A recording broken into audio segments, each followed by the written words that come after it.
Fair use, is it helpful or harmful? Keep watching. This is a video you don't want to miss. Brian G. Johnson!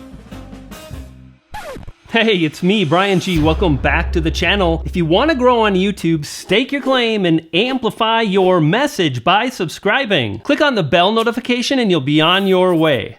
What are your thoughts on this whole fair use thing? Have you ever used a clip from TV, movies, or another YouTuber in your video? Let me know, leave a comment below. Make no mistake, fair use is risky business. Because we're not talking about YouTube terms and conditions, no way, we're talking about a doctrine. That's legal jargon. The kind of stuff that you hear when you show up in court, and that's what absolutely can happen when you use copyright material. And when I say material, I'm talking about music, videos, TV clips, movie clips, clips from other YouTubers, images online, and so much more. Now, to be clear, fair use is not a law, rather it's a doctrine, meaning it's a set of beliefs or ideals held by a group of people, in this case, those that practice law, like judges and attorneys, the kind of people you don't want to hang out with. Now, defined, this is what fair use means. In US copyright law, the doctrine that brief excerpts of copyrighted material may, under certain circumstances, be quoted verbatim for purpose such as criticism, news, reporting, teaching, and research, without the need for permission from or payment to the copyright holder.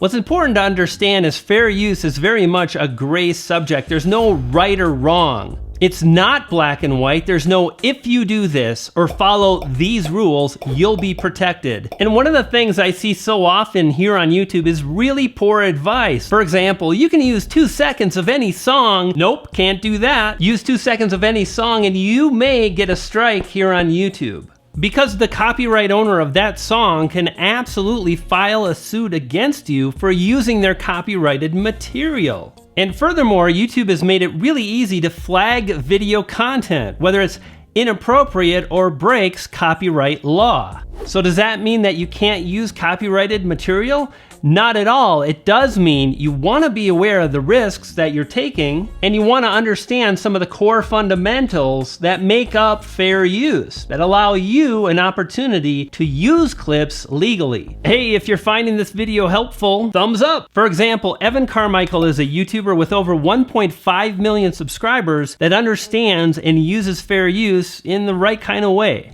Here's how you can too. First, brief excerpts. The less content you use from another source, the better off you'll be. For example, when I use a clip from another source, I limit it to around 20 seconds, no longer. And transformational, meaning the video you create should be very different than the video that you're borrowing from. What the heck does that actually mean? It means that if you're using the piece of content in a new way that is different from the original piece of content, you'll be far better off. For example, let's say you take a movie clip because you want to demonstrate how to use lighting when creating videos.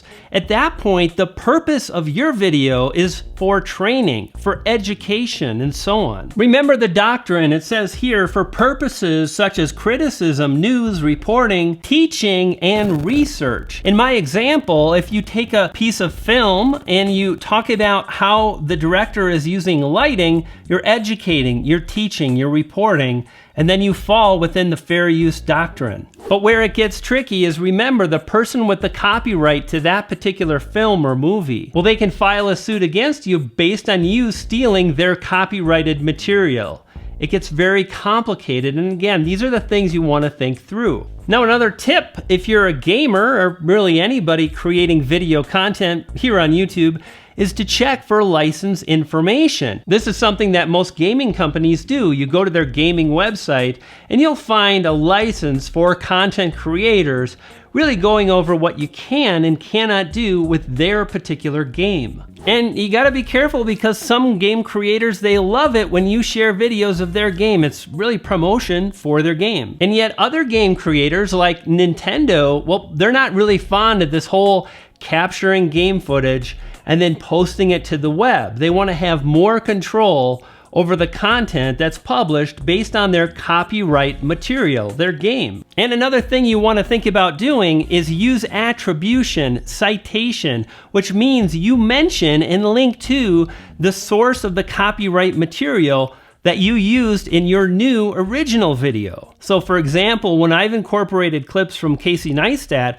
I always cite and attribute the original video from Casey to keep myself protected. At the end of the day, what's important to think about is how much risk are you willing to take? For example, I don't use clips from TV or movies. I just don't want to go there. However, lots of YouTubers like Evan have done just that. Check out another one of the videos on the screen now. If you haven't subscribed, well, subscribe. Click on the yellow B to the G icon and you'll do just that, and you'll feed a poodle. I've got 2 and they're hungry. I'll see you next time. You dig?